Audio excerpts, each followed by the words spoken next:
Hi, this is Junior with BoonDocker, and here we have the new intercooler for the Polaris Pro. We just got done shipping a whole bunch of these out, and they're an extremely tight fit, and so I just wanted to share some tips and tricks on how to install them in the sled and get them to fit properly. Alright, so we have our throttle body adapters in place. They're already snapped on, and we've already tightened them down with the spanner wrench that comes with them. And you can still kind of rotate them. They'll turn back and forth like that, see, okay? So we want to go ahead and adjust our silicone right up to the edge of the rolled bead on the throttle body adapter, so that we just have just enough silicone hose on there to clamp on there and secure it well. We want to leave as much of the silicone hose as we can coming out this direction, and then go ahead and tighten those down because they're going to be hard to tighten once it's all together. So we're going to go ahead and tighten them down. Now once that's tightened down, we're going to rotate both of these throttle body adapters all the way to the right hand side, the mag side of the sled. Okay, so we kind of bring those all the way down like that. We want to take and make sure that we can put our hose clamps on, loosen them up right kind of to their maximum, and then we can drop these on and slide them down so they stay out of our way. Make sure that you point the screw heads towards the right hand side, the mag side of the sled, so that you can get to them with your screwdriver once we get it all together. So we're going to go ahead and put that together like that. Now what this is going to do is it's going to allow us to set the intercooler in here, and then we'll turn those back up into place. The intercooler needs to go in with the fan off of it. So that's why they come with the fan off of them, is because it doesn't fit in otherwise. So we kind of can slide it in here. If you're careful, you can kind of get it in there without scratching it. Now you kind of have to fish it through the hosing a little bit, and then this cooler hose is going to be in your way, and you kind of got to just get a little tough with it and bring it out and around like that.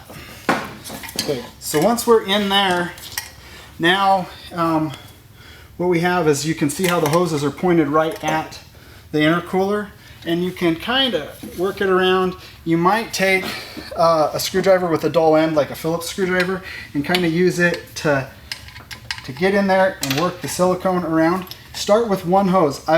I've found that the mag hose, we can start it on first, a little bit easier. And once it's started, it stayed started, and then I can kind of pull it away from the other side. Then I can kind of work it into the PTO side hose.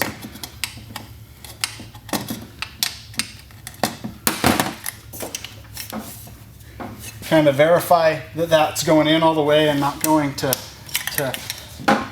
tear up our hoses at all, and then you can kind of push them on. Okay, so now that the intercooler's it's started in place, both the hoses are started on, then I'm going to take a long screwdriver. I'm going to push on the fuel rail kind of on this corner right here. I'm going to go to the inboard one, the PTO one, and kind of push on that corner, and that whole throttle body adapter is just going to kind of roll up. This one will do the same thing, essentially, just so that we can't get the camera down in there. I'll kind of push on this one to show you what's going on the inside there. But that kind of just pushes right up into there. You may want to push them a little past center so that it actually pushes everything towards the clutch just a little bit.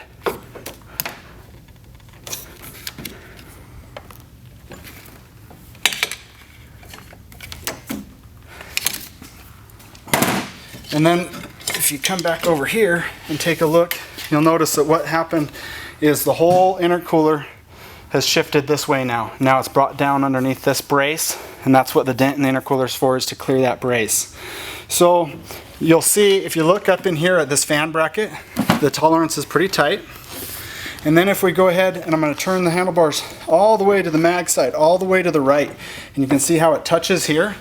We don't have to live with that. It actually fits without rubbing. Now I'm just going to raise the front of this intercooler up a little bit, make sure the back is sitting down on the tunnel, and kind of slide it back, and you'll find a spot where you can kind of wiggle it around, and you'll find that you can adjust it all in so that you can go all the way to the stop and it doesn't hit. Okay, so we have the charge tube, a short little charge tube. There's a shorter end after the bend, and that goes towards the intercooler. There's this pressure fitting.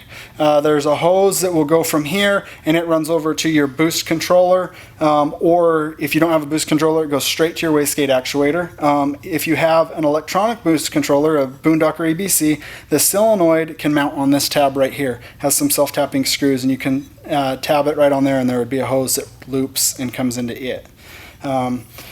Okay, so now we go ahead and to install this, we have this 2.5 to 2 inch reducer that we put onto the intercooler. Go ahead and slide that in place. And I would probably go ahead and tighten the 2.5 inch clamp at this time. Then we can take our, remember I said the short end goes into the intercooler. And we can slide it all the way up in there. Once it slides past that roll, it kind of goes all the way up in there, and slide that up there.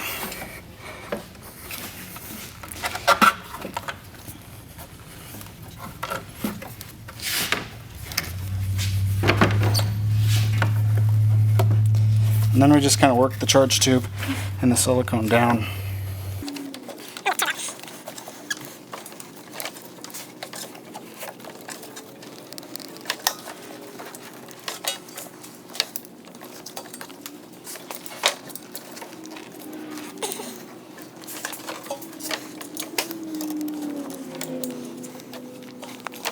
I'm going to go ahead and tighten the hose clamp. Now that I've kind of got the charge tube in there where I want, I'm going to tighten the silicone end down that is on the turbo.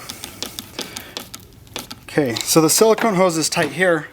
This reducer is tight up here, but we're still loose so that I can move the charge tube around a little bit. Now that we have the charge tube kind of in place, we just kind of work this intercooler around. Now, don't get frustrated if you have to kind of work at it a little bit. You may have to slide the intercooler forward on the hoses on the throttle body adapters a little bit. You may have to slide it backwards, but you can find a happy spot right in the middle where you have clearance all the way around. Pay attention to when we're turning left, and then we don't want it to contact the intercooler. If it comes close, that's okay. We just don't want it rubbing on there all the time. On this upright support on the back, we want to make sure that we maintain the clearance there. And once we've kind of got it positioned in a place where everything, all the hoses and everything are holding it in place, then we can go ahead and start tightening the hoses down. So I went ahead and tightened this one once I got it really close, and then I just am going to go ahead and finish tightening the hoses one at a time, checking my fit after each one, and then just making whatever necessary adjustments. Spend a little extra time doing this. It's easier than grinding on something or trying to dent it, and it's definitely easier than having to take it out later because it rubbed a hole in it because it wasn't fit in there right to begin with. But kind of that's the idea right there. I keep checking. Everything's gonna sit right where I want it to, and we'll go ahead and tighten up these throttle body clamps.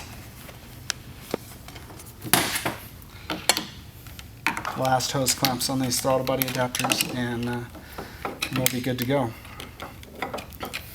So now that we have the intercooler all tightened down, I went ahead and tightened down all the hoses. I double checked to make sure that we had clearance on everything, nothing's rubbing. Now you can grab your fan. It'll come with 3 bolts, some hardware to go ahead and mount it down, and it fits right on there. It only goes on one direction, so it's pretty simple. Okay, once the fan is all bolted down and installed, there's this little cover up in here, and we have a couple different wires. Right here you'll see this one is labeled AC PWR, so that's AC power. Okay, that's where we're going to get our power for our fan. It goes through this booster board. This is going to rectify that power and give us enough to run the fan. That plugs in there, and then it comes up to the connector on the fan. Plugs in just like that. Alright guys, I hope that helps you out. Just pay attention to the instructions that came with the kit. Kind of covers everything else, and can't wait to see you guys on the snow.